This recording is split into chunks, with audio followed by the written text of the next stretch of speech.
qu'ils ont essayé de minimiser. Si on n'arrête pas de nous abreuver de leurs informations, ils vont nous intoxiquer pour nous divertir. Vous avez été témoin dans la situation du Bénin. Leurs chaînes de télévision et autres ont passé le temps à répéter en boucle que les forces loyales à Patrice Talon, les forces béninoises, ont réussi à défaire les putschistes. C'est ce qu'ils ont passé leur temps à dire toute la journée.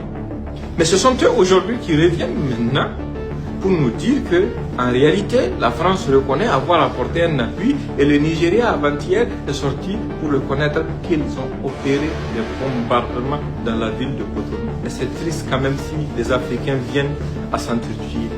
Nous n'allons jamais cautionner ça. Nous n'allons jamais applaudir la mort d'un être humain, qui qu'il soit.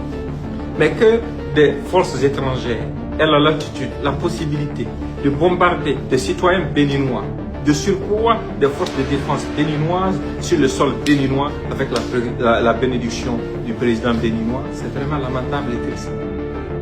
C'est lamentable et triste, c'est archaïque. C'est pour ça que l'Afrique n'est jamais respectée. Ils n'ont pas d'autres cibles. Ils sont en train de se gonfler. Le terrorisme au Nigeria n'est pas leur problème. Le terrorisme au nord du Bénin n'est pas leur problème. Leur seul souci, c'est de voir dans quelle mesure ils pourront faire écrouler l'AES. Parce que l'AES, ça fait peur. Ils ont misé sur l'aide terroriste. Ils ont accordé des formations en drone kamikaze à l'aide terroriste. Ils leur ont fourni toutes sortes de matériel. Ils ont créé des prétextes fallacieux pour leur verser des milliards et des milliards. Mais malgré ça, ils ont espéré que Ouagadougou allait tomber. Après, ils ont espéré que Bamako allait tomber. Sans aucun succès. Maintenant qu'ils se sont rendus compte de leur échec, de l'échec de leur groupe terroriste, et la prise de conscience de certaines personnes qui refusent désormais de s'affilier aux terroristes parce qu'ils ont compris que c'est de la manipulation contre eux-mêmes.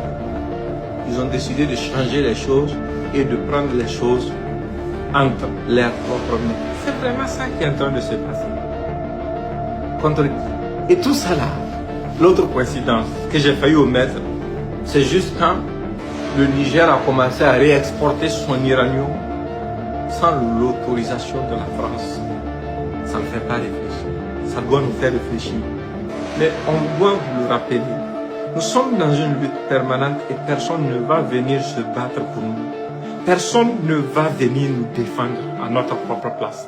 Tant que nous n'allons pas montrer que nous sommes déterminés, tant que nous n'allons pas montrer que notre peuple est toujours en veille et uni derrière nos dirigeants, ces gens tenteront des choses. Parce que dans leur plan actuel, nous les voyons venir.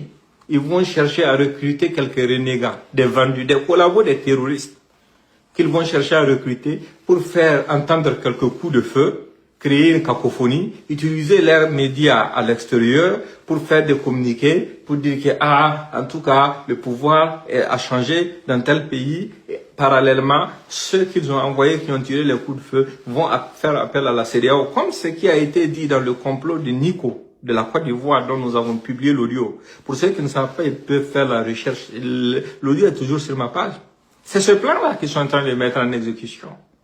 Ils vont faire appel à la CEDEAO et la CEDEAO a déjà ses forces prépositionnées à nos frontières et ce sont eux qui vont se lever maintenant pour venir les aider à s'asseoir contre qui? S'ils les tombent de nous, nos propres peuples. Donc réfléchissez-y. On n'a pas le droit au sommeil, on n'a pas le droit à l'horreur. Parce que la vraie lutte, là, c'est maintenant que ça commence.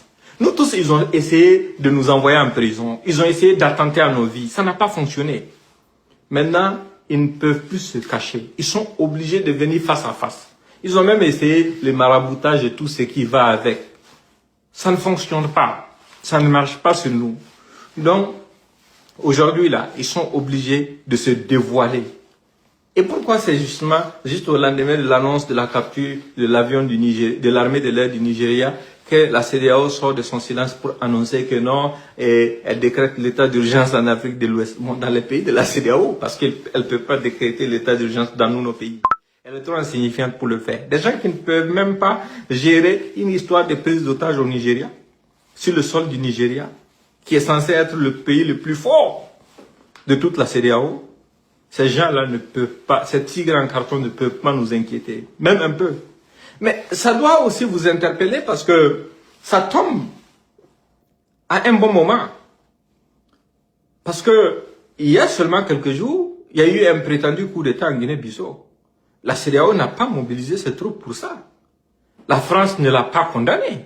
Macron ne s'est pas exprimé sur ça. Le Nigeria n'a pas déployé ses forces. La CEDEAO n'a même pas besoin de déployer de forces parce que la quasi-totalité des gens qui assurent la sécurité au niveau de la présidence en Guinée-Bissau actuellement, même là, ce sont des éléments de la CEDEAO. Pourquoi ce coup d'État ne leur pose pas problème, mais un coup d'État au Bénin leur pose problème? C'est un jeu d'intérêt. C'est un jeu d'intérêt. Ils sont en train de vouloir vous manipuler. Ils ont passé leur temps à manipuler des gens. Ils ont